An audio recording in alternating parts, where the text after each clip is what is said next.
Il existe un moment dans la vie de chaque chercheur de vérité où le bruit s'estompe, pas à l'extérieur mais à l'intérieur.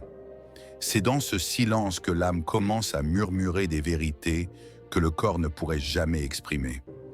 Laissez cela s'installer un instant. La plupart d'entre nous vivons dans un état de surstimulation constante. Écran, plaisir, exigence, attachement. Nous pensons être libres parce que nous pouvons choisir. Mais en réalité, nous sommes esclaves de ce que nous ne pouvons pas arrêter de faire. L'abstinence, qu'elle soit physique, numérique ou émotionnelle, n'est pas une punition. C'est une purification. C'est retrouver la voix enfouie sous le bruit. C'est laisser le corps se taire pour que l'âme puisse enfin parler. Quand le silence révèle la vérité. Lorsque vous vous éloignez du bruit, quelque chose d'inhabituel se produit. Au début, il y a un inconfort. Le silence semble vous presser de tous côtés. L'absence de stimulation ressemble à un vide. Vous cherchez votre téléphone. Vous voulez écrire à quelqu'un. Vous pensez à la nourriture, au sexe, au divertissement, n'importe quoi pour combler cet espace.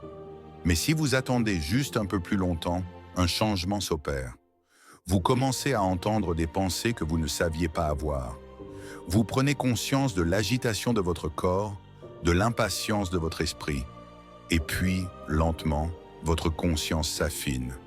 Vous remarquez le rythme de votre respiration, la tension dans votre poitrine, ce désir profond dans votre cœur qui n'a rien à voir avec le plaisir et tout à voir avec la présence. L'énergie conservée, c'est la conscience amplifiée, le piège de la surconsommation. Voici l'un des grands malentendus de la vie moderne. Les gens croient que plus ils consomment, plus ils se sentiront vivants. Mais c'est l'inverse. Plus nous dépensons d'énergie à courir après la stimulation externe, moins nous en avons pour nous tourner vers l'intérieur. Chaque moment passé à s'abandonner au plaisir est un moment où nous n'écoutons pas. Et ce que nous ne parvenons pas à entendre, c'est notre propre âme qui murmure « Reviens ». La neuroscience confirme ceci. Lorsque nous nous abstenons de surstimulation, particulièrement sous forme de comportements à haute récompense, comme le sexe ou l'usage excessif des écrans, les voies de dopamine du cerveau commencent à se recalibrer. En termes simples, votre cerveau cesse de courir après le pic et commence à apprécier le subtil. Pensez-y ainsi. Imaginez une personne qui mange du gâteau tous les jours.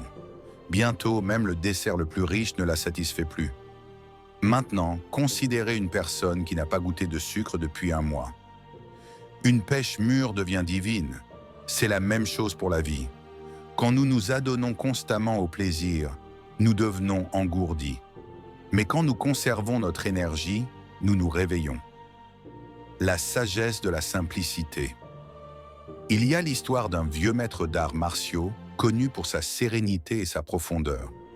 Un jeune étudiant lui demanda un jour « Maître, pourquoi vivez-vous une vie si simple? Ne voulez-vous pas plus de plaisir ?» Le maître répondit « Le plaisir est comme une vague.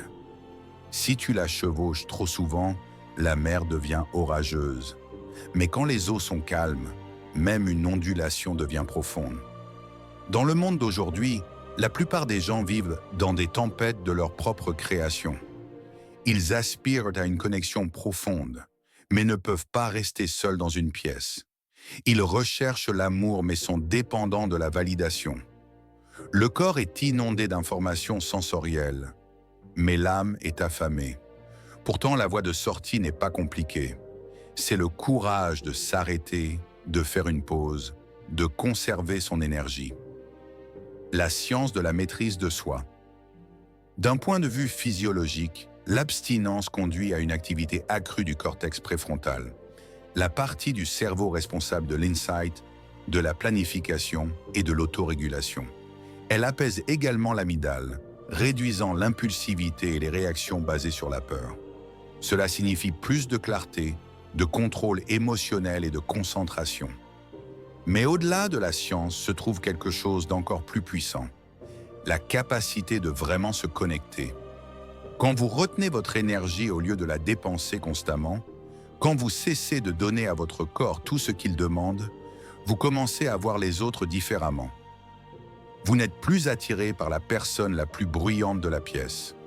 Vous commencez à remarquer les subtilités, un regard, une respiration, la vérité non dite derrière les mots de quelqu'un. C'est ainsi que la conscience s'élargit. C'est ainsi que l'intimité s'approfondit. La transformation des relations, pensez-y. Combien de fois des disputes ont-elles surgi non par malveillance, mais par désaccord?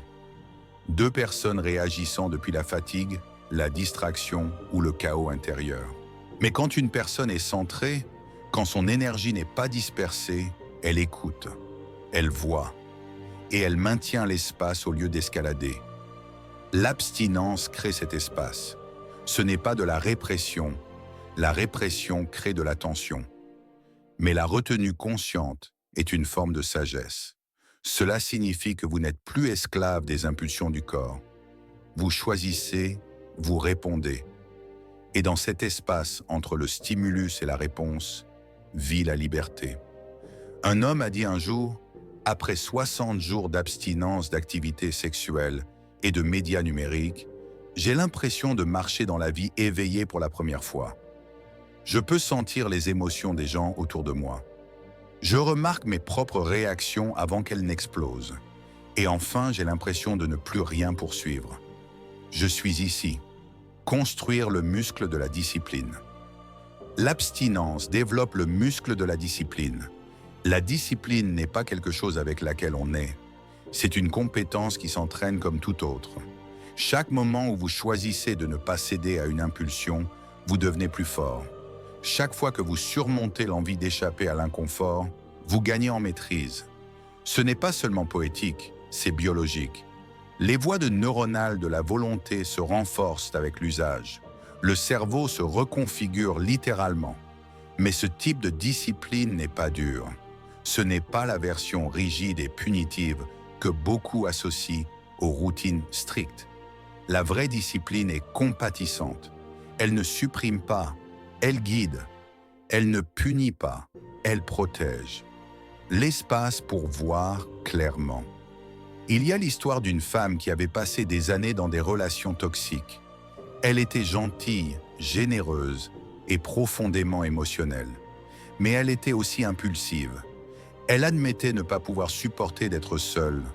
Alors elle sautait dans des relations juste pour éviter la solitude.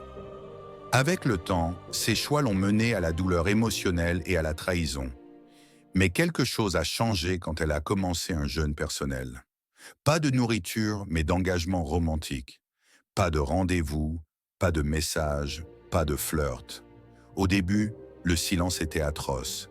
Elle a pleuré, elle a douté, mais puis la clarté est arrivée. Elle a commencé à tenir un journal, à marcher, à s'asseoir avec son inconfort. Et lentement, elle a réalisé que la plupart de ses relations n'avaient pas été de l'amour. Elles avaient été des échappatoires. Pour la première fois, elle s'est vue non comme quelqu'un attendant d'être complété, mais comme quelqu'un apprenant à être entière. La puissance de l'énergie conservée. Il y a un mystère ici aussi. Quelque chose de profond commence à se produire quand vous retenez votre énergie au lieu de la libérer constamment. Qu'elle soit physique, émotionnelle ou créative. Quand vous la contenez, elle se construit, mijote, se concentre. Et puis quand vous parlez, quand vous agissez, quand vous créez, cela a du poids, de la présence, du pouvoir. Les gens le sentent. Ils ne savent peut-être pas pourquoi, mais ils vous remarquent différemment. Vous n'êtes pas frénétique. Vous n'êtes pas dans le besoin. Votre énergie est enracinée, ancrée, et cela crée la confiance. Pas seulement de la part des autres, mais en vous-même. Devenir entier. Vivre de cette façon nécessite une chose avant tout, la patience. Patience avec votre propre processus. Patience avec votre inconfort.